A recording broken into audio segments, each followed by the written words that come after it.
Well, thank you from my friend, Representative Chris Welch. Chris and his wife just had a baby. How about that? The birth of a baby is God's opinion that the world should go on. And I think it's real important. We better listen real carefully to take care of our babies. Matter of fact, in coming over here, I looked up Proverbs. Proverbs 22. Teach the children how they should live, and they will remember it all their life.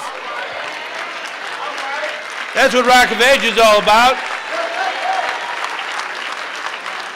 We want to teach our children. I want to thank Chris Welch, and I also want to thank Kimberly Lightford for their dedication to education.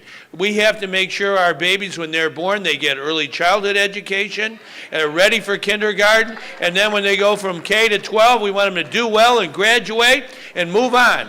Once upon a time, I was teaching over at Triton Community College, and we have a great community college in this area, as well as great four-year universities in Illinois. We got to make sure we always listen to Proverbs. There's another proverb, the people perish where there is no vision.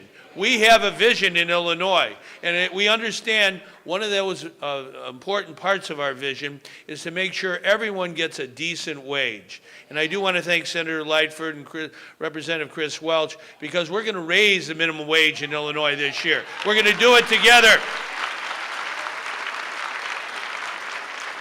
There's a principle as old as the Bible.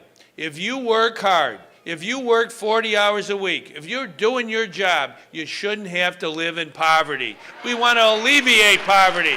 We want to do something about it.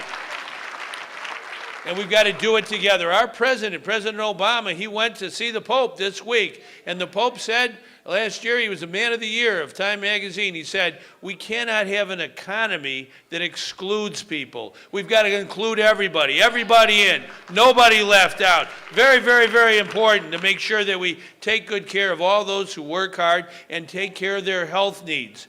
Dr. Martin Luther King, he lived in our state in 1966. I was coming up. I was in high school at the time. I went to high school not far from here at Fenwick High School. And I remember Dr. King, when he lived in Illinois, he said one of the worst forms of discrimination is discrimination in health care. And I wanted to come today. I know it's Friends and Family Day, and we're all friends. We're all family. Illinois is 13 million people. We're a family. We believe in everybody in. Nobody left out. And it's real important as we come to tomorrow, if you have a friend, if you have a family member, if you have somebody you're going to church with here today, or if you have somebody that you work with tomorrow, we want to make sure everybody gets a chance to sign up for what President Obama worked so hard for, making sure we have decent health care for everybody. That's what Obamacare is all about. When those folks are running down the president, we've got to have his back. We've got to be there for President Obama. We're his home state. And when they say Obamacare, we should say, I do care. I do care. I want to make sure everybody has decent health care.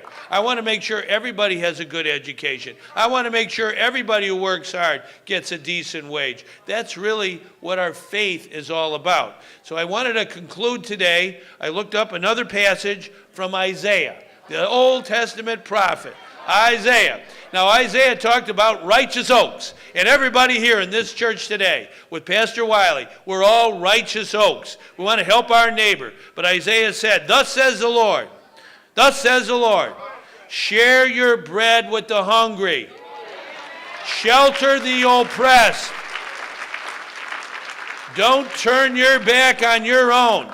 That's what we're talking about when we want to raise the minimum wage, educate everybody in a decent way, make sure we have health care for everybody. If we do that, we'll make the will of people the law of this land. Thank you very much.